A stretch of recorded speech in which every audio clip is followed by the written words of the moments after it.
സ്ഥാനാർത്ഥിയായി മത്സരിച്ച് ജയിച്ച പി നിർമ്മല ഷൊർണൂർ നഗരസഭാ അധ്യക്ഷയായി തിരഞ്ഞെടുക്കപ്പെട്ടു. ഭൂരിപക്ഷമില്ലാത്ത LDF-നോട് പി നിർമ്മല അധ്യക്ഷ സീറ്റ് ആവശ്യപ്പെടുകയായിരുന്നു. ഷൊർണൂർ മുനിസിപ്പൽ കൗൺസിലിലെ ചെയർപേഴ്സണായി തിരഞ്ഞെടുക്കപ്പെട്ട അഡ്വക്കേറ്റ് നിർമ്മല പി എന്ന ഞാൻ നിയമാനുസരണം നടപ്പാക്കിയ ഇന്ത്യൻ ഭരണഘടനയോട് യഥാർത്ഥമായ വിശ്വാസവും കൂറും പുലർത്തുമെന്നും ഭയാശങ്കയോ മമതയോ വാത്സല്യമോ വിദ്വേഷമോ കൂടാതെ ഞാൻ എന്റെ ഔദ്യോഗിക കർത്തവ്യങ്ങൾ യഥാവിധിയായും വിശ്വസ്തയോടും എന്റെ പരമാവധി കഴിവും അറിവും വിവേചന ശക്തിയും ഉപയോഗിച്ചുകൊണ്ടും നിർവഹിക്കുമെന്ന് ദൃഢപ്രതിജ്ഞ ചെയ്യുന്നു. കഴിഞ്ഞ ദിവസമാണ് CPM ഭരണം നിലനിർത്താൻ പി നിർമ്മലയെ പിന്തുണയ്ക്കാൻ തീരുമാനിച്ചത്.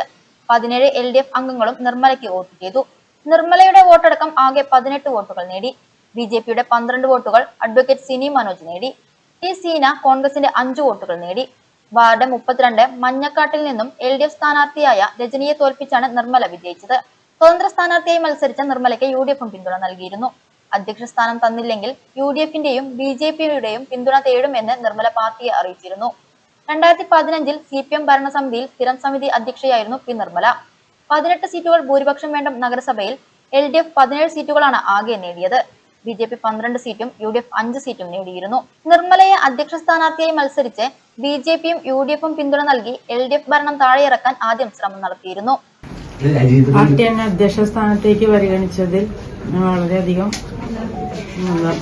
ആദരവുണ്ട്. എനിക്ക് നഗരസഭയുടെ വികസന പ്രവർത്തനങ്ങൾ കഴിഞ്ഞ ഭരണസമിതി തുടങ്ങി വെച്ചത് വളരെ നന്നായി മുന്നോട്ട് കൊണ്ടുപോകുന്നതിനും പുതിയ വികസന പ്രവർത്തനങ്ങൾ ഏറ്റെടുത്ത് കക്ഷി രാഷ്ട്രീയ ഭേദമന്യേ എല്ലാവരെയും ഒപ്പം നിർത്തി ഷൊർണൂരിന്റെ വികസനം ലക്ഷ്യമിട്ട് പ്രവർത്തിക്കുന്നതിനും ഞാൻ ശ്രമിക്കുന്നതായിരിക്കും.